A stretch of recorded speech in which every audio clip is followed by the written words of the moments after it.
Good afternoon and welcome to Healthy Lifestyle. I'm Lori-Ann Casdia. Our goal at Healthy Lifestyle, as you know if you've been listening, is to inspire, educate, and empower you to fulfill a healthy, emotional, spiritual, and physical life. Well, June is about your thoughts create your reality. And you've probably heard this saying before, but have you ever really wondered what it really means? Well, maybe you heard it summarized as if you think happy thoughts, you will have a happy life. And sure, that's generally true, but it's also pretty simplistic because it's not so much about thinking happy thoughts. It's about how you see yourself and the world around you.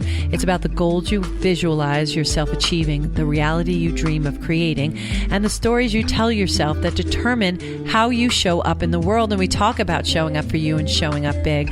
Today, I'm pleased to say that we have on the show again our good friend, William Paul Young, author of the best-selling The Shack. And I want to speak more about how thoughts really create your reality. And welcome to the show, Paul. Honored to be with you, always. So happy to have you on. So yeah, I was talking among some friends and we were talking about creating reality. And I always speak about when I'm mentoring clients about positive thoughts and just getting rid of those negative thoughts that we kind of learn to give ourselves. What are your thoughts about creating the reality? I think it's more than creating the reality, because I'd have to define what reality is. Correct. And a lot of us, we live in a real world, and it's not in our control. And you can think all the thoughts you want, but when that person runs the red light, all the happy thoughts in the world aren't going to stop them from running into you. Correct. And so it's not. This is not about illusion, and this is not about delusion. There is a scripture that says, "As a person thinks in their heart, so are they." And I think that's more to the point about how we create, and as you say, how we show up. Because whatever your self-talk is, whatever you believe is the truth about your being, that will become the way of your being. Yeah. So, it's like a friend of mine said recently. He said, most people don't know what they believe, but you can tell what they believe by what they do, not so much by what they say. Actions. So, yep. It's how we choose to live our life that reveals what we actually believe about our lives. It's how we relate to people that actually exposes what we think of ourselves. Yes. And so it's in the nitty-gritty that all this gets exposed. And that's a good thing. That's not a bad thing. No, it's a very good thing. And if we're watching what our actions are, and I've always said that, I always told my kids when they were small, it's not just words, it's not just actions, it's actions and words together speak truth. So if you're paying attention, you actually tell yourself what you're putting out there. And a lot of people don't understand and have faith in the power of visualization and bettering your reality, bettering yourself and making yourself better. There's reasons why people are put in our life to reflect what we're putting out there. And if we are paying attention and alive, as opposed to sleeping through our lives, if we're paying attention, it's all there. It's all there because we come factory installed with everything we need, right? Yep. Yeah. In the sense that there is a truth to who we are as human beings. Correct. We still grow and learn into all of these things, but everything that matters is in place from the very beginning. We're here to learn. That's why we're here, and we're here to serve. And through serving, I find that's where I find my best learning when I'm serving and when I make mistakes. Those mistakes, if I learn from them, one, they won't happen again, because if I don't learn from them, universe will make sure I feel them again, and it's usually harder and stronger. So I love that. And you cover that in some of your books. You really do speak to that, don't you? Yes. Mm-hmm. And but I speak to it because it's true about my own life. Yes. And, all biography is fiction anyway, right? That's true. It's our perspective. And so I just chose to write fiction because it's an easier avenue for self-exposure, in the sense that, my characters, they are expressions of who I am to a great degree. And And so the process of coming to wholeness is a long journey, especially if you've been told a lot of lies that you've started to believe. Go ahead. I think a lot of the lies that we are told, we're actually telling to ourselves. It's believing your press, believing your own press.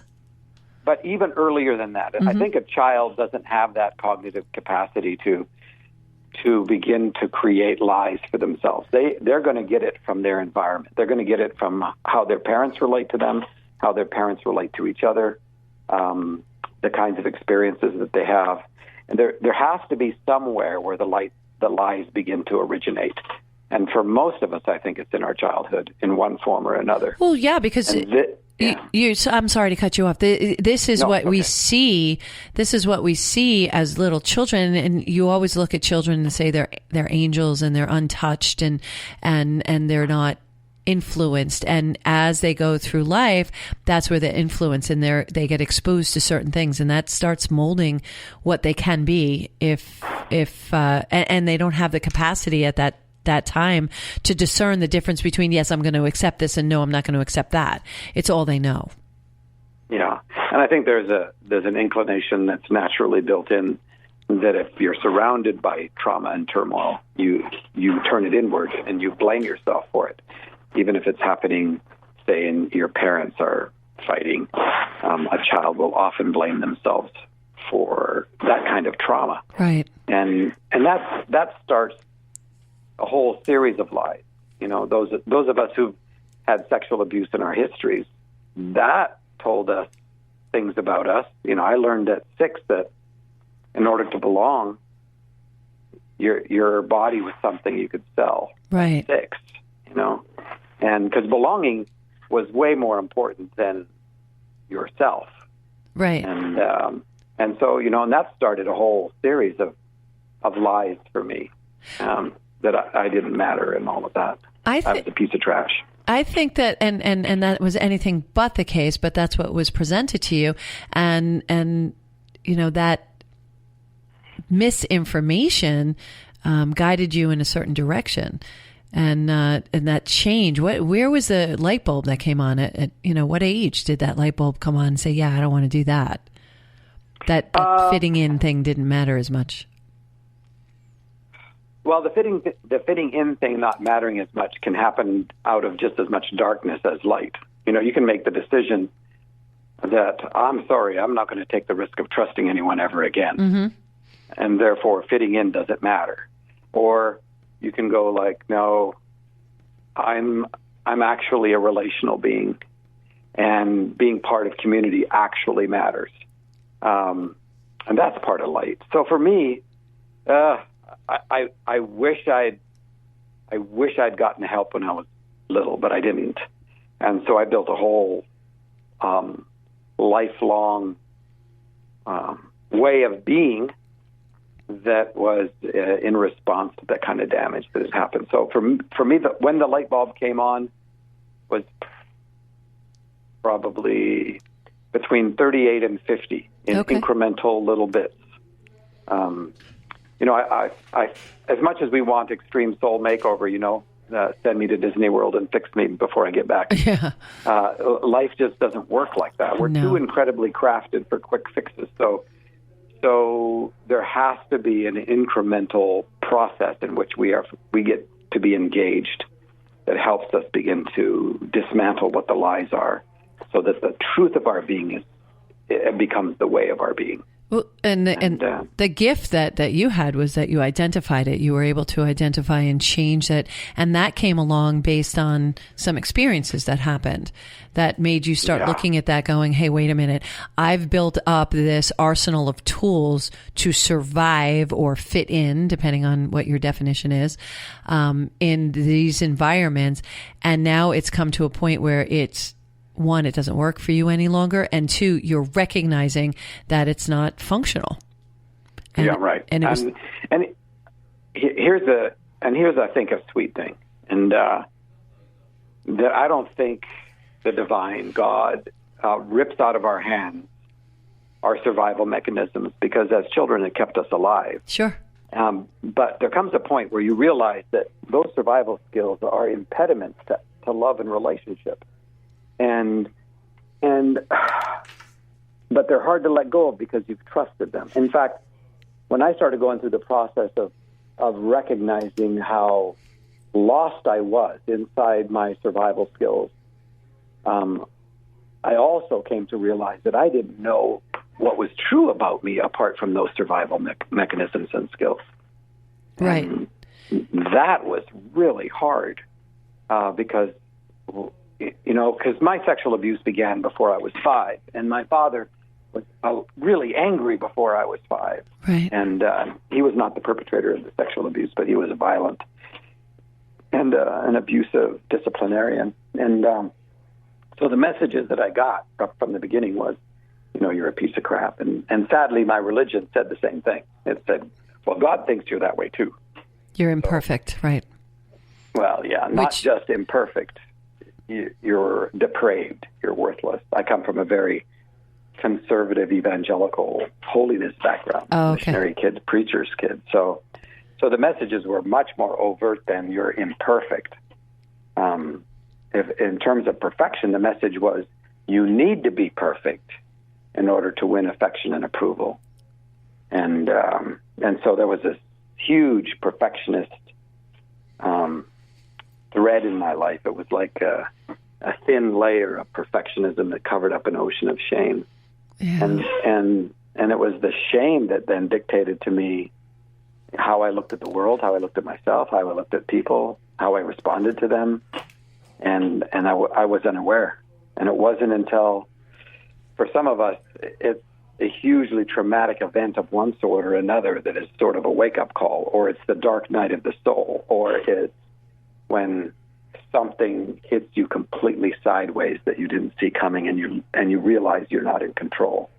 But something happens in our lives that exposes the ways that we've lived that are actually not expressions of love or goodness or kindness. And then you're invited into work. And it's hard work, but it's good work. Yeah, it's really good work. It takes a major happening to make that recognition and have that opportunity. It's unfortunate, but it's what's supposed to happen. We're here to learn. We're here to definitely serve one another, and we're here to learn. And we have to make choices, and sometimes we make bad choices, and from that we have a learning opportunity. So I always look at those things that we do, and we're all going to make mistakes, as learning opportunities to become better people. It's whether or not we choose to do that. And staying stuck is a choice, but then you just stay stuck. And some people feel very comfortable there, and some people take that leap. And you took that leap. You did a lot of hard work. And it was either that or kill myself. So the choice was pretty stark. Yeah. And when you get to that spot, that's what you do. You either find a way to change, or it's just over. Yeah. And game over is not really a good option. It's not a good option. And we take shame, and we shame, our society does that, especially in America. We take shame and we try to shame people because it controls them in a very unhealthy way. And that's what makes people try to hide and find these tools and then make bad choices because they're trying to keep all this stuff quiet and hide because they're worried about shame. And that fear is something that keeps us small, and people want us to be small. Other people want us to stay small. And then we talk about this on the show, that you just can't give your power over and stay small. We make mistakes. It's okay. And you get beyond them, and then you accept that as part of it. But the caveat for me is always, have you learned from it? Because if you haven't, unfortunately for you, the world is going to give it to you again. The universe is going to serve it up to you harder and harsher, as I said before. I have a young friend who's in his 30s. Tells you that I'm old. But his name is David Tenson. He's a poet. He lives in Australia, and he's got this really beautiful poem called The Mask. And it's short. May I read it? Yes, sure. Okay. It says, "The problem is my mask fell off when I went through that rough patch, but I managed to put it back on really quick. albeit a little crooked. Then the color started to run when I went through those storms, but I found some oil paints and I fixed it, albeit a little messy. Then there was a time I lost it when I went through that dark period, but I found it before the morning, albeit a little beat up. Then cracks started appearing when I went through that dry spell, but I found some sticky tape to mend it, albeit sort of obvious now. And now the problem is this crooked, messy, beat up and cracked mask is all I've ever known.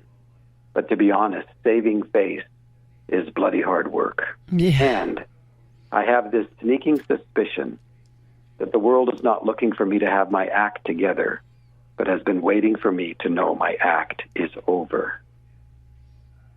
That's beautiful. Isn't that good? That's beautiful. Yeah. If you want it, it's on David Tensen, TENSEN.com, but he's got an amazing and beautiful poetry on there. That's absolutely beautiful and so true as we sit there and we try to hide and we aren't genuinely ourselves, and we are the best at being genuinely ourselves because everybody else is taken. So, that's what we're here to do, is to be ourselves. And that self is flawed. We make mistakes. We don't do everything right. It's okay. And once you embrace that, life is amazing, don't you think? It is. And that's a hard one, especially for those of us who have such a deep well of shame that perfectionism is what's required. So making mistakes, we don't give ourselves even grace for that. And that's why when somebody pokes a hole and points out that we've made a mistake, our tendency is to react, because we hear it as a value statement, not an observation. Yeah. I remember when Kim and I were first married, and I would be doing laundry or something, and she would say, "Paul, you don't mix the colors with the whites," and she's making an observation, trying to help me out. But my shame popped up because I have to be perfect, and she is pointing out that I'm not. And I heard her say, "I don't know why I married such a loser of a human being as you." And that's one of the things that shame does. It destroys your capacity to distinguish between an observation and a value statement.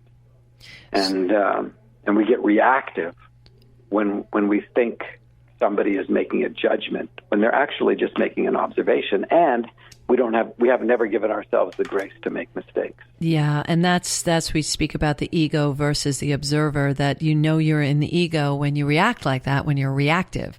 When you're in the observer, you listen to what they say and go, "Oh, all right." You don't get diminished by the fact that you weren't aware that you shouldn't put those two things together. It's just something else you needed to learn. It's not a big deal. We're not supposed to know everything about everything. And coming from expecting perfection and doing everything right and beating myself up, and no one could ever say anything harsher to me than I said to myself. And now I make certain that I am very kind to myself. We need to be kind to ourselves and say good things to ourselves because we're human, and we're just trying to learn how to be the best us, and that takes time. It's not something somebody can give you a book about. No, and because you actually have to engage with it, and it's messy. It's not something you can think. It's very messy, but life is very messy. People, I've said that. Marriage would be a lot easier if another person wasn't involved. True that. So that's backhanded grace. I mean, they become an exposer of that place where I'm still stuck. And when somebody triggers you, it's a gift, even though it surely doesn't feel like it in the moment. And it's an opportunity to look at. All right, so. What is there something that I actually need to deal with and face, or is there an underlying lie here that I believe that caused me to respond the way that I did? It's just, there's all kinds of opportunity. And I think that partly we need community in order to not get stuck in self-referential incoherence, because we can convince ourselves about anything, especially if we haven't dealt with that part of our darkness. Absolutely. And I find that in getting in our own heads, and we can send ourselves down any kind of slide we want, and getting outside of ourselves and serving other people, it allows us to then have that switch between ego and observer a lot quicker. We always want to be the hero. Yeah, it's true. It's very true. We do that. Just stick with us. We are going to come right back with our wonderful guest, William Paul Young, the author of the best-selling The Shack, and also Cross, Eve, and Lies You Believe About God. So we have a lot more to talk about, so stick with us, and we'll be right back.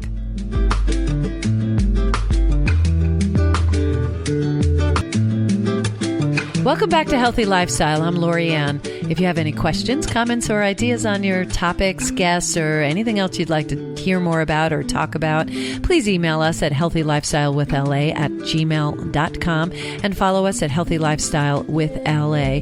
I make sure that I get back to everybody who sends us emails, comments, so that we can engage and keep the conversation going about our various guests. And certainly if you want more information about any of our guests, please reach out. Our guest today is William Paul Young, absolutely brilliant, has written The Shack, which is a international bestseller, Cross, Eve, and Lies You Believe About God. We were just talking about David Tenson's poem called My Mask.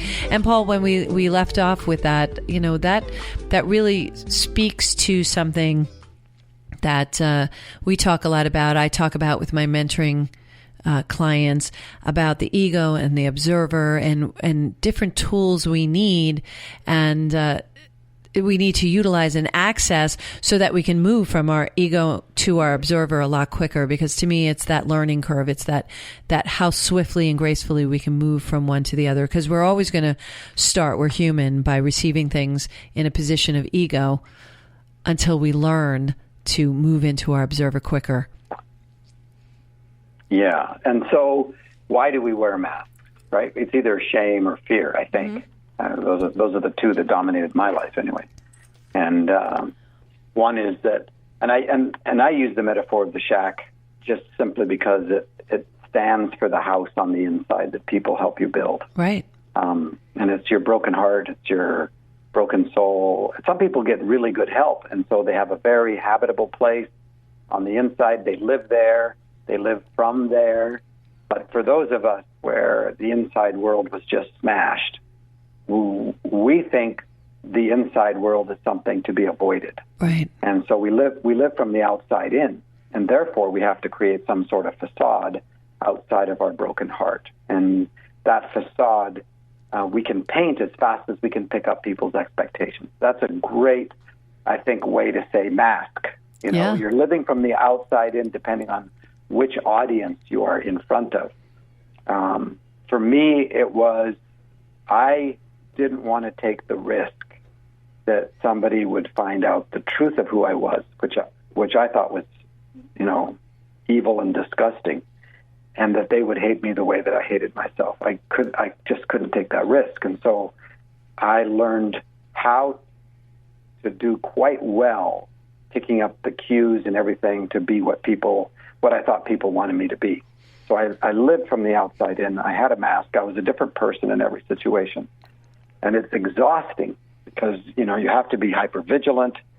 You have to have your antenna up. You have to be always finding ways to keep yourself safe. Yeah. And keep the mask on. And it's and I did it pretty well till I was about 38 years old. And then thankfully I married a very, very strong woman who I sometimes laugh and I call her the wrath of God, because she will not stand idly by while anything that is not of love's kind remains. And the mask isn't real. But it seems so real to us because we're putting our hope in it. Maybe if we can just do this right, be the right person, play the right part. And I don't think for a lot of us we're trying to be duplicitous. We're actually hoping that if we can perform well enough that maybe that mask will become our identity, that will actually be good like that. Well, you were looking for something that you could make your identity, right? But by doing so, it's exhausting to keep all those balls in the air. Yeah. As opposed to just being. Right. And then because you're not living from the inside out, then you're taking your cues about who you are from what is happening around you, and you're susceptible to destructive choices based on the lies you already believe about yourself. Yeah. So for me, I got caught in a 3-month affair with one of my wife's best friends, and that was a clarifying moment. I mean, at that point, it's either like, all right, the facade is over. Right. I mean, it's gone. The house of cards has come down. So what am I going to do? Am I going to face her, or am I going to kill myself? That's basically how stark the choice was at that point. And you know, the affair happened, and I know I've looked back, I've looked at it a lot over the years, and I got caught in an infatuation process. You know, infatuation is not love. Infatuation actually is opposed to true love. True love is based on knowing. Yes. Infatuation is based on not knowing. You know, in fact, I have people that I know who have gotten married because they got infatuated with someone, and then they start to get to know them, and all of a sudden all the feelings begin to fall apart, and they think they made a huge mistake. And some of them have bailed on it, and some of them have decided, you know what, this is an opportunity to grow, and they have. But infatuation is a projection of my own darkness, and trying to find someone that will meet my need the way that I want it met. Mm-hmm. And so it's really loving my false self in that sense. It's really loving myself through somebody else. So it's not because I love them. It's because I actually don't know them at all. And if I loved them, I would not be making these choices. And right. So I got stuck inside that place, and I hurt a lot of people. Yeah, which people do. I mean, we make those kind of mistakes, but there comes a point. I mean, you are probably one of the most kindest, loving people that I have met in a very long time, and I can't even imagine who you were before, because you're so amazing. You're so thank you. So real and so genuine and so compassionate that you embody everything that one would believe that one would strive for. And so I don't know you before. I know you now. You're so sweet. No, if you knew me before, you'd have been maybe impressed in a way, but there would have been something inside of you that would have said, "Run, something's off here. Yeah. Something's not quite right." Because it turns out that I'm actually smart and creative, which I didn't know until I was in my 20s, that I was actually smart. I thought I just fooled people. That's another thing shame does. It destroys any positive identity. And so the fact that I'm smart and creative actually empowered my ability to hide. Yeah. which is not helpful. Not helpful. And but to work the work and do the work and come to the place, and it required some intensive therapy with Scott Mitchell, a friend of mine now, and to do the work, you begin to uncover, as Richard Rohr would say, the immortal diamond that's been there the whole time. So transformation is not about you becoming something you weren't before. It's about uncovering the truth of who you've been the whole time. Yes. That goes back to what I said earlier, where we come factory installed with everything we need if we look inward, but we're so busy looking outward. That smart and creative was always there. You just utilized it in a different way. Now you're utilizing it in a way where not only it helps you, but it's helping millions of billions of people around the whole world, because you're bringing to light something about how necessary it is for us to be genuine. And you know what's fun about it is that I'm just being myself. That's the thing. Yeah. Who would have thought? And if wholeness is when the way of your being matches the truth of your being, and you believe the truth of your being is that you're worthless and a piece of crap, then the way of your being is going to match that. Of course. Back to what we said at the very beginning. As a person thinks in their heart, so are they. And so it's like, so what is the truth of my being?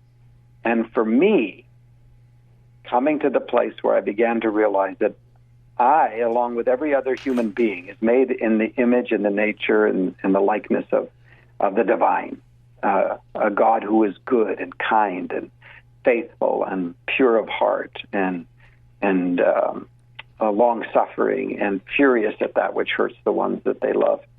And when I began to understand that there was something that was truer about me than the damage that had been done to me and the damage that I had perpetrated myself, then that gave me a place to stand. And suddenly the way of my being was able to match it.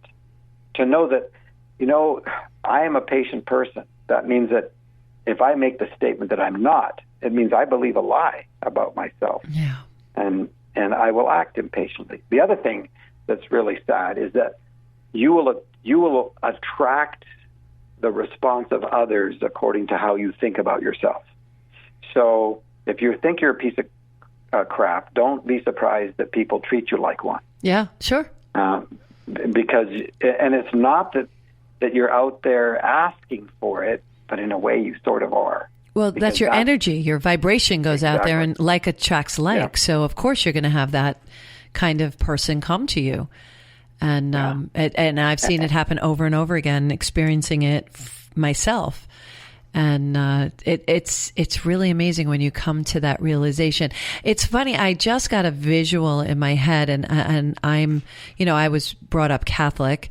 I'm very spiritual now. And I got a vision in my head going, interesting how my religion had depicted Jesus up on a cross, almost naked, bearing his soul in front of everyone, like completely exposed. And isn't that kind of what we're talking about, is that we're supposed to bear ourselves completely exposed and be who we are. And there was a great sacrifice that obviously he made. So if you were to believe that and follow that part of the religion. But I look at that and go, wow, how symbolic was that? Is that really what they meant? Yeah, well, in part it has to be, because he then becomes the scapegoat. And, we take out all our fury on the one who's innocent. Yeah. And so, I think that's a beautiful visual. It is a crazy thing how stuck we can get just because we don't know how to take the risk of doing something other than we've known. So we've learned to call our prisons our homes, and then we don't want to leave them because they give us a sense of certainty. And but that sense of certainty is imprisoning us as opposed to taking the courage of taking the step out. I mean, as simple as there's something that you don't want to talk about because you think or believe that the response is not going to be positive. So we avoid it, we like agonize over it, potentially for hours, maybe days, maybe weeks, maybe months, maybe years, who knows. But then when we go actually approach it and hit it on dead on, you find out, I never thought that. I never said that. I wasn't hurt by that, or whatever the response is. It's so opposite of what you had expected. And the relief is so great as opposed to just having the courage to take it head on. And I think that's kind of falls into that learning curve and taking the risk and having the courage. And I say that as if it's so easy to do. There's nothing easy about it. There's nothing easy about the journey that you went on and overcoming shame and fear, because shame and fear is there with purpose. It has no purpose but to keep us small within ourselves and externally. Yeah, I think you're absolutely right. It's just it overwhelms when you start thinking about it, and when you find that those emotions have that thought process has no use, you just look at it from an intellectual perspective and say, well, why do we even give it any time? And we shouldn't, and yet we do. And we do it to each other. We perpetrate this against each other all the time. I know, but I think we do it mostly against ourselves. I think we self-sabotage. We're the greatest accusers of the truthfulness of our own being. And all like when you were talking about having an imagination of a conversation and how it's going to go. And, that stuff's so fear-based. I call it future tripping, creating imaginations that don't exist. Right. Trying to spend today's grace on things that don't even exist. Right. And then we don't get to be present. We don't see what's actually in front of us. We don't get to respond to the person who's actually in front of us because we're off somewhere in some imagination that's based on fear. And it just locks us away from joy, for one thing, because it's in the presence that there's fullness of joy. And that being inside the grace of one day only has become an absolute key and essential part of my life. It's how a child lives who hasn't been hurt, and where trust is natural.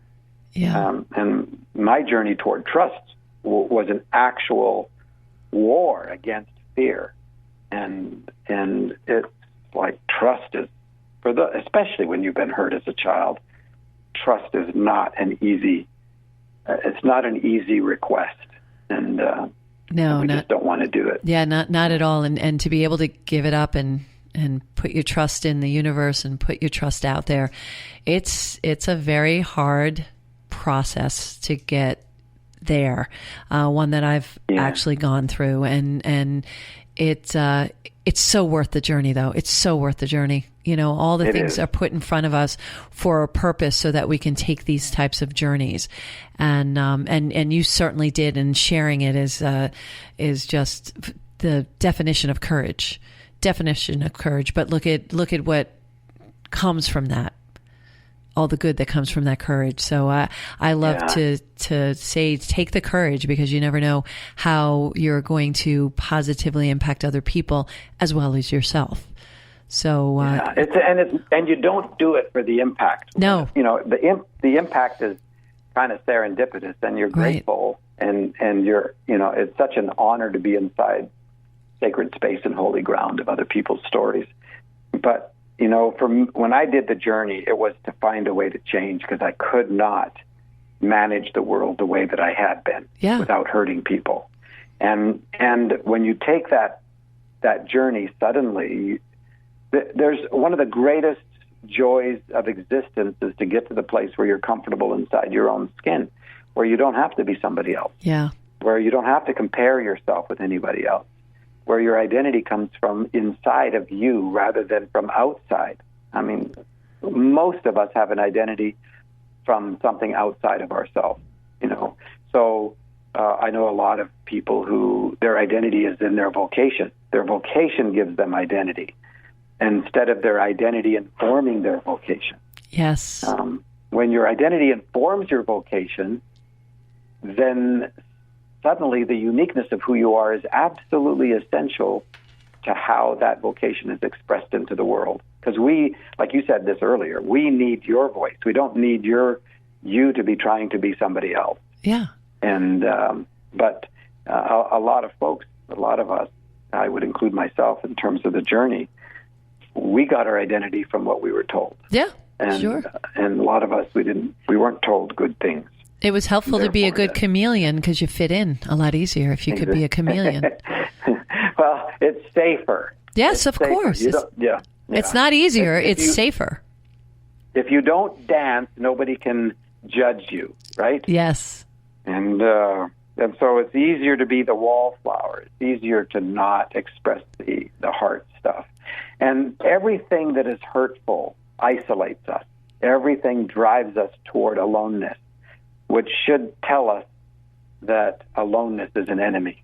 So lies, that doesn't move us toward community.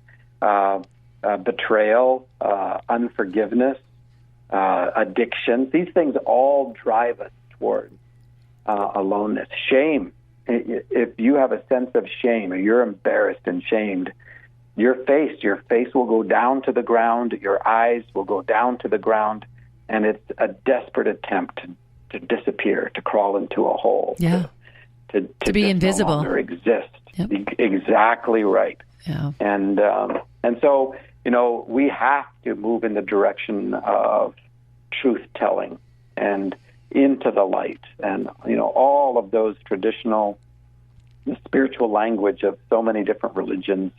And mine, I come from Christianity, so this is the language of Jesus. This is all about, like, you have to come into the light, come out of the dark, come out of the lies and into the truth. Vibrate higher, vibrate with bright white light, and you can only do that if you're being genuine and truthful, and you walk away from fear. You need to walk away from fear. Yep. It has been a pleasure having you on, Paul. I hope to talk to you soon, definitely before November when we have our next great event out here on Long Island. And thank you so much for your inspiration. You are just ever so inspiring, and such I just love talking to you. I just can't even put it into words. You're the best. Thank you so much, Paul. And thank you all for joining us today on Healthy Lifestyle. My heart is lifted by sharing this time with you. And I want to thank Paul Young for being on with us. Of course, our great producer, Brian. So appreciative of everything that he does every single week for us. Follow us on social media at Healthy Lifestyle with LA. Do a little something for yourself every day. Thank you for joining us on Healthy Lifestyle. I'm Lori-Ann Casdia. Until next time, show up for you and show up big.